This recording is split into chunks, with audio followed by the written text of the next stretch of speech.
జైలుకి వెళ్ళి రండి, మీకు సింపతి వస్తుంది అని జగన్మోహన్ రెడ్డి గారు ఇచ్చిన డైరెక్షన్లో వీళ్ళందరూ నడుస్తున్నారు. ఏం సింపతి వస్తుంది మీకు? ఇళ్లలో ఆడవాళ్ళనే మీరు, మీ నాయకుడు లెక్క పెట్టడు, చెల్లిని లెక్క పెట్టడు, తల్లిని లెక్క పెట్టడు, ఈ పేరు లాంటి వాళ్ళు భార్యనే లెక్క పెట్టలేదు. తెలుగుదేశం పార్టీ జాలి తలిసింది కాబట్టే ఇంట్లో ఉంది మీ భార్య. అది గుర్తుపెట్టుకోవాలి పేర్నేని నాని గారు.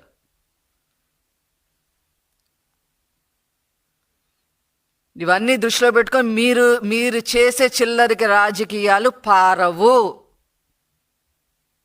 ముఖ్యంగా ఏంటది, బీసీ సప్లై నిధులు కూడా లక్షల కోట్లు డైవర్ట్ చేసేసారే జగన్మోహన్ రెడ్డి. ఏ బీసీల గురించి మాట్లాడుతున్నారు మీరు?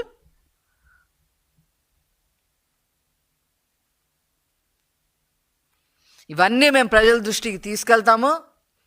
ప్రజలు